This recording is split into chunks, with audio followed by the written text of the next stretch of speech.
Pour nous deux, la conclusion la plus probable aux interrogations que nous avons soulevées lors du précédent chapitre est que l'affaire Joyka a bien été montée de toutes pièces par Jérémie Léhu, Dieu la fiante, qui a utilisé comme base à son histoire une vraie personne au profil de cas social, ceci dit sans aucune méchanceté. Comme le disait l'avocat de Jay Lafiante, Joy avait juste cherché quelqu'un d'empathique à qui raconter ce qui lui était arrivé, qui était donc une affaire de viol à l'âge adulte et pas du tout dans un contexte de réseau. Et la pauvre fille était tombée sur Dieu la fiante. Pas de chance. Ouais, mais la petite ordure, du coup, à ce moment déjà en piste pour nous infiltrer et nous nuire, a alors exploité le cas de cette fille pour construire une histoire copiée sur celle de l'affaire Véronique Liègre. Histoire très crédible, alors, pour ceux qui, comme nous, connaissent l'affaire Véronique Liègre et qui servirait de parfaite base à un piège très adroit. Sur ordre d'un personnage que nous allons dévoiler plus loin, ce tordu nous a infiltrés en été 2012 et a tendu son piège en nous parlant immédiatement de son affaire Joy. Revenons là-dessus avec un peu plus de détails maintenant. Oui, alors à notre retour de Montendre, c'était donc après la fin du mois d'août, entre début septembre et mi-septembre, Dieu la fiante nous avertissait par SMS du rebondissement tragique que la dite affaire venait d'avoir. Le beau-père proxénète aurait intercepté les échanges email entre Joy et lui-même. Du coup, le réseau savait qu'elle cherchait non seulement à s'échapper, mais au comble du comble, qu'elle voulait tout balancer. Alors bien sûr, ma réaction a été immédiatement de dire qu'il fallait tout mettre en plan et intervenir de toute urgence pour récupérer et mettre sous protection citoyenne et clandestine ce témoin majeur, faut-il le préciser, avant qu'elle ne soit mise à mort par son réseau. Nous n'avons pas eu le temps matériel de nous organiser sérieusement. Lutte nous avait précisé que Joy était épouvantée car elle était forcée de participer à une autre soirée spéciale qui devait avoir lieu, comme par hasard, le 23 septembre 2012. Et comme nous ne nous méfions absolument pas de Léhu à ce moment-là, il était évident pour nous que ce serait donc probablement la dernière soirée spéciale de Joy. Et nous avions donc une fenêtre de tir trop réduite. Nous risquions d'être attendus. Le risque était très élevé. Oui, car l'histoire que nous racontait Léhu depuis le début mettait en exergue une précision qui corsait le problème. Le sous-réseau local aurait été sous la protection occulte de certains gradés de gendarmerie de la région. De ce fait, nous devions comprendre que les gendarmes devaient en toute logique savoir pour ces activistes en contact avec Joy et qu'ainsi qu'ils allaient prendre des précautions. Des précautions surtout pour couvrir ces quelques jours précédant la soirée spéciale prétendument prévue pour le 23 septembre. Ce risque trop évident, avec cette marge de manœuvre trop restreinte dans le temps, aurait sans doute découragé n'importe qui d'autre que nous. Je pense bien. Et à bien y réfléchir, le scénario du piège de Bolondos était vraiment parfait. Rien ne manquait. Jusqu'à cette effroyable précision d'une soirée spéciale à la date fixée du 23 septembre, pour laquelle tu pensais à intervenir une fois Joy récupéré. Oui, alors là, du coup, sur un cahier de brouillon qui allait beaucoup faire parler de lui, eh bien, je commençais à griffonner les notes concernant les moyens qu'il faudrait que je réunisse en urgence pour prendre d'assaut une villa, effectivement, pour laquelle l'adresse allait soi-disant m'être communiquée ultérieurement par l'élu une fois dans la région. Des notes que les IRN, les ignobles robes noires, allaient sortir de leur contexte réel pour les mettre en scène dans leur scénario de projet de multiples enlèvements des mineurs. Alors, petite précision, Dieu la fiante nous avait parlé d'un charnier d'enfants qu'il y aurait eu dans la région, détail sordide, qui me faisait réfléchir à un petit peu plus en avant dans le scénario d'une prise d'assaut de la maison. D'ailleurs, lors de la conférence d'Amancé, il a tenu un récit beaucoup plus édulcoré. Non, il n'était pas question d'un charnier d'enfant. Et donc, effectivement, apparaît dans mes notes que je me posais la question, comment faire pour soutirer quelques informations à quelques monstres que nous aurions interrompus en crime flagrant lors d'une soirée spéciale. Séquestration, torture psychologique, j'étais prêt à tout, je le suis toujours. Je persiste, signe et il n'est rien à retrancher. Bref, nous n'avions que quelques jours pour réagir, donc, dans le cas où nous déciderions tous les deux de risquer le tout pour tenter de sauver cette jeune fille d'une mort atroce, certaine. Premier objectif que nous nous étions donc fixés. Oui, il y avait trop peu de temps pour réfléchir et s'organiser. Le piège était vraiment adroit. Oui. Pour la petite histoire, dans la grande, à propos de piège, tout de même, il faut savoir que j'avais déjà déjoué quelques traquenards montés sur le thème de dons d'héritage ou de dons de grosses sommes d'argent par de prétendus mécènes voulant aider notre cause. Alors que, depuis le début de notre activisme, ton compte est en ligne sur la page d'accueil du site du ralliement des résistants pour la Révolution, RRR, eh bien, ces prétendus mécènes insistaient toujours par email pour que j'accepte une rencontre, condition sine qua non pour pouvoir, soi-disant, nous offrir une aide financière présentée comme allant résoudre tous nos problèmes et nous permettre, enfin, de mener une guerre intéressante. Alors, j'imagine sans peine la frustration des agents du réseau de voir que, par principe de précaution, je ne mordais pas à ce type d'hameçon, bien que dans une galère perpétuelle depuis notre entrée en clandestinité, et dans une incapacité pratique à pouvoir monter des opérations offensives pourtant indispensables. Un minimum de psychologie et ton point faible n'était pas difficile à trouver. Il fallait juste changer, simplement réviser la nature de l'appât. Ainsi, une personne identifiée, menacée d'une mise à mort imminente, et cela en outre en raison des maladresses de procédure de quelqu'un que je considérerais plus ou moins faire partie de mon équipe. C'était pour un cerveau pervers, un hameçon auquel, là, eh bien, je mordrais, même si la notion de piège apparaissait sous-jacente, que j'ai ou non les moyens logistiques nécessaires. Alors, ce qui est très habile dans ce piège, c'est que je savais que les risques de me faire arrêter par les gendarmes étaient très élevés, mais dans le même temps, je ne risquais pas de faire le lien avec Jérémy Léhu, de comprendre qu'il m'avait attiré sciemment dans le piège, et encore moins de comprendre que derrière, il y avait un commanditaire. Ce n'est pas comme si les flics te tombaient dessus dans notre planque à 6 h du matin, après qu'un type comme Léhu soit venu nous rendre visite la veille. Là, Léhu, très sournoisement, m'incitait à décider par moi-même d'aller me jeter dans la gueule du loup en connaissance de cause. Et c'était tout juste si lui, d'ailleurs, il ne me disait pas, après m'avoir informé du cas soudainement si critique de son témoin, que ça aurait été trop dangereux de tenter d'aller à son secours. Donc, depuis notre planque de Marignane chez Sylvie Perron, où nous avons fait venir Lutte ainsi que Boja, nous nous sommes organisés en catastrophe pour voler au secours de ce témoin en danger imminent de mort, laissant tomber notre montage de notre documentaire. Et de là, nous sommes partis avec 2 véhicules, 2 équipages, le camping-car que je conduisais, accompagné de Léhu, et toi, tu étais dans le fourgon de Christophe. Bonjour, Toph. Oui, nous avions décidé de risquer le tout pour tenter de permettre à Léhu de revoir Joy à temps et de la convaincre de faire son sac pour revenir avec nous pour le chemin du retour. La prise d'assaut de la maison s'était révélée impossible à organiser dans des délais si courts et donc nous devions tout concentrer sur Joy, le témoin victime en danger de mort. Nous n'étions en fait que des pièces rapportées de l'opération. Au centre de celle-ci, c'était Léhu, c'était la fiente, oui. C'était à lui de jouer.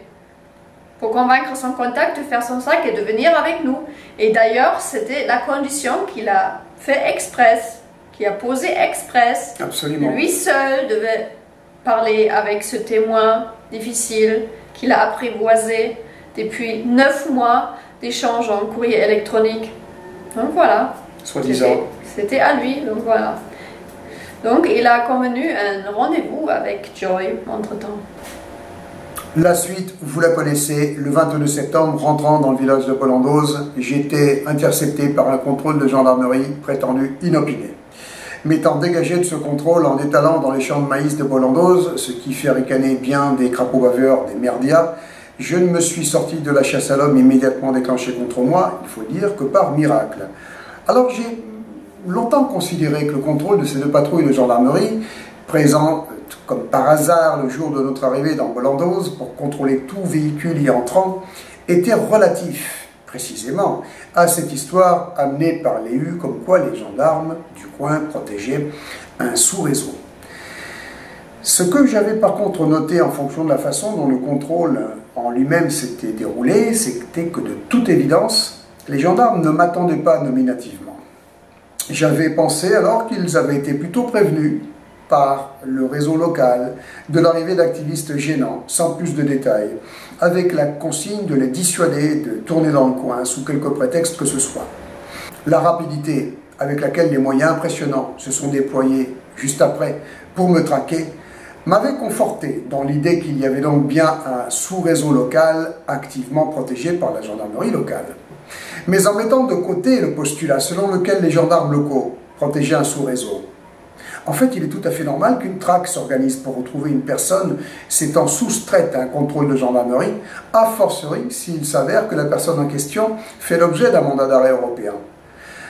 Alors avec plus de recul et une analyse donc plus facilement objective de cet épisode, considérant la forte probabilité que l'EU ait inventé toute l'histoire de A à Z pour me faire tomber dans un simple contrôle de gendarmerie, les détails de l'incident du 22 septembre et qui me laissaient tant perplexe jusqu'ici trouvent tout leur sens. Non, je n'étais pas attendu nominativement par les gendarmes d'Amancé ce jour-là. De toute évidence, ils n'attendaient pas non plus une équipe d'activistes gênants. De ce fait, leurs ordres n'étaient pas d'une quelconque façon induits en fonction d'une implication de cadre de leur hiérarchie pour la protection d'un quelconque sous-réseau local. J'ai aujourd'hui un tout autre scénario à l'esprit que je vous soumets, je vous laisse en juger de sa pertinence. Il est beaucoup plus probable, d'après moi, que si ces patrouilles de gendarmerie contrôlaient tout ce qui rentrait dans le village de Pollandose ce jour-là, eh bien c'est parce que les gendarmes avaient dû recevoir un appel, simplement un appel, qui les mettait en alerte, avec peu de détails, sur une personne recherchée qui risquait de venir faire un petit tour dans leur région, et précisément dans le village de Pollandose. Quant à l'histoire de ces cambriolages qui auraient eu lieu, comme par hasard, ce jour-là, dans ce village de 300 habitants, à 3 heures de l'après-midi, sur laquelle l'EU insiste tant, eh bien, d'après moi, ce ne serait qu'un faux prétexte amené par les gendarmes pour protéger leurs sources d'éventuelles représailles. C'est un procédé tout à fait courant. Donc, un simple coup de fil sans plus d'indication à mon propos, mais c'était largement suffisant pour que je tombe entre les pattes des gendarmes et que par la suite, je sois traité par le réseau, une fois incarcéré. Dans le cas très improbable d'un quelconque ratage de ce piège, en fait, absolument rien n'aurait pu me faire penser à autre chose qu'à l'histoire initiale racontée par l'EU avec tant de détails, concernant un réseau protégé par les gendarmes, du coup mis en alerte suite à l'interception des emails de Joy. Sauf que, 1 an et demi plus tard, la volte-face de Jay Lafiante, si soudainement actif avec une surprenante campagne de discrédit contre nous, ainsi que son désintéressement ahurissant, il faut le dire, pour tenter de sauver Joy, et pour finir, son rôle absolument abject dans l'affaire de Sandrine Gachanois, eh bien tout cela nécessitait une révision du problème. Cette révision du problème devait écarter cette hypothèse que je m'étais construite en pensant à ce qui avait bien pu conduire l'EU à être subitement si actif pour me discréditer. Au début de sa campagne diffamante, je pensais que c'était juste un petit mental qui avait reçu des pressions pour accepter de jouer le rôle abject du traître et qui avait craqué, qui avait cédé, sans résistance. Mais non, L'individu est en fait allé bien trop loin, notamment concernant l'affaire de cette mère protectrice persécutée, Sandrine Gachadouin, pour n'être juste qu'un petit mental. Donc, puis tout dernièrement, nous apprenions que Jay Laffiante venait de lancer une nouvelle campagne de calomnie contre nous sur base d'un nouveau scoop. Accrochez-vous, c'est encore plus fort que Maillot le mytho qui a organisé sa disparition pour faire cracher ses soutiens au bassinet et faire parler de lui. Le nouveau scoop avec lequel Jay Laffiante va visiter directement des administrateurs de plateformes de cyberactivisme est... Je serai en cheville avec des familles de la noblesse noire. Et toi et moi, nous serions activés pour aller à la rencontre de parents protecteurs, caviarder leurs affaires aux parents protecteurs, les terroriser et les pousser à la faute, c'est-à-dire les pousser à l'irréparable. Partir en clandestinité avec leurs enfants, les enlever, afin de les soustraire au réseau. Alors, et ainsi, ils vont finir en prison, perdre la garde de leurs enfants, etc. Et ce sera notre faute, oui. Ce magnifique canevas doit être lu entre les lignes. Cela signifierait que si nous alertons les parents protecteurs sur la réalité de la protection institutionnelle de la pédocriminalité, il s'agit d'une invention de notre part. Hein? C'est une invention. Qu'en fait, tout va bien dans l'univers de la justice, qu'en aucun cas, il faut venir à des alternatives aussi extrêmes que s'enfuir avec ses enfants pour les protéger, pour avoir une chance de les sauver. Non, il faut faire confiance à la justice et en cas de problème, chercher un meilleur avocat. Voyons. Et oui, avec ça, on comprend bien l'état d'esprit de Jay Laffiante lorsqu'il dit à la présidente des IRN « Je ne pensais pas que Stan Maillot allait commettre un kidnapping, c'est fou ». Ou encore parlant de Sandrine Gachadouin en disant « Je ne pensais pas qu'elle récidiverait ». Oui, le terme récidive concernant un fait délictueux ou criminel, en l'occurrence donc l'enlèvement de ses propres enfants. Parce que pour cette petite ordure, un parent protecteur qui s'enfuit en clandestinité avec ses enfants pour les protéger du réseau commet bien un kidnapping, un enlèvement de mineurs, méritant d'être puni par la justice. Et il se présente comme un activiste contre la pédocriminalité. Waouh! Ouais. Là, nous comprenons que depuis le début, nous faisions confiance à un serviteur du réseau, activé pour nous neutraliser et pulvériser la cause que nous défendons. Oui. Le piège tendu sur base d'une histoire inventée autour d'une personne réelle, odieusement manipulée par Jay Laffiante, qui du coup préférait qu'on ne revienne pas sur elle et sur cette histoire du réseau du doute. Oui, moi je me suis tiré du piège, ce qui n'était pas prévu ni par Jay Laffiante, ni par son donneur d'ordre. Mais tout n'était pas perdu pour tout le monde, pour les IRN, un petit peu contrariés certes par les frasques de Jay Laffiante, mais ayant repris le contrôle de la situation, ayant repris les choses en main à leur niveau, restait, alors outre le procès d'inquisition, la machination, de l'association de malfaiteurs ayant commis un multiple enlèvement d'enfants, eh bien restait aussi cette affaire de la machination du cas de Joy. Cette affaire, Joy, qu'il suffisait de bien mettre en lumière comme une invention de mon esprit malade, et bien sûr, surtout sans faire mention du rôle pourtant aussi concret qu'infâme de Jay Laffiante dans cette manipulation. Lui, il n'a rien à voir là-dedans. Et nous avons bien vu comment la présidente des IRN prend soin de ne pas mettre en difficulté son témoin, Jay Laffiante. Ah oui, il est bien ménagé. Et ainsi mettant en évidence donc la fausse histoire, le réseau et tous ses serviteurs ont l'avantage pour clamer haut et fort que je suis bel et bien un parano, un mytho, que toutes les affaires d'enfants martyrs et de parents protecteurs auxquels je prétends me mêler, ces parents protecteurs et ces enfants trahis par la justice, sont en fait des affaires totalement bidons, elles aussi, hein, et que la justice avait donc parfaitement eu raison de les traiter telles qu'elles ont été traitées. Forcément, si tu se détraquais, si toutes ces affaires de parents protecteurs persécutés ou de réseaux pédocriminels sont fausses, les alertes que tu lances depuis des années avec moi sont de l'ordre du délire. Voilà. Ou, comme l'explique Jay Lafiante avec sa nouvelle campagne de calomnie, je ne suis activé en réalité que pour pousser les parents protecteurs à commettre la faute en leur faisant croire qu'il ne faut pas faire confiance au système judiciaire, alors que si, bien sûr, il faut lui faire confiance.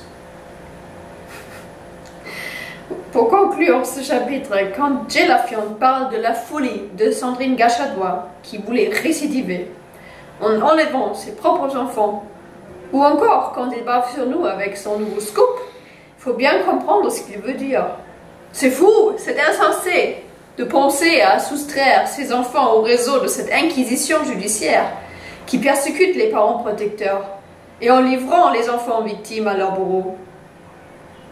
Les personnes qui ont le courage de passer à l'action, qui en pensent seulement, sont folles, ou elles sont victimes de délire de Stan Mayo et du para-mytho et moi de la folle. Oui, ou bien ces personnes, ces parents protecteurs sont victimes des manipulations crapuleuses de Stan Mayo qui, loin d'être parano, travaillerait pour quelques familles de noblesse noire. D'ailleurs, Jay Lafiante n'est pas trop fixé entre les deux options. Hein. Stan Mayo, détraqué mental, parano, mytho, ou agent des familles de noblesse noire, parce que les deux sont pas très compatibles. Enfin, il n'est pas à ça près. En fait, il y a une version pour le public, il y en a un sous-marin, en fait, qui garde silencieusement. Oui, bon, on finira bien par savoir ce que je suis dans l'eau. En tout cas, nous terrorisons les parents protecteurs en les alertant sur la réalité de l'imposture sociétale, sur le vrai rôle de la justice, sur la vraie puissance du réseau. Ça n'est pas faux. Et la vérité est terrifiante, oui. Et impose un comportement alors héroïque pour tout parent confronté à des agressions sexuelles commises sur son enfant. Et là, il n'y a plus beaucoup de volontaires. Bah oui. Souvent, on veut bien être parent tant qu'on croit au monde des bisounours. Mais quand cette illusion s'écroule, on trouve vite ses limites en tant que parent prétendument protecteur. Oui, et là, on préfère écouter un Jay Lafiante qui, forcément, d'ailleurs, va trouver beaucoup de soutien auprès de prétendus cyberactivistes ou grandes plateformes de communication contre les réseaux pédocriminels, hein, comme Don Vamos, par exemple, et qui va aussi trouver beaucoup d'écoute, aussi, malheureusement, chez des parents trop lâches pour affronter la réalité en face. Et Jay Lafiante, toujours très actif pour les réseaux, bien collabo avec les IAN, n'est donc pas arrivé par hasard.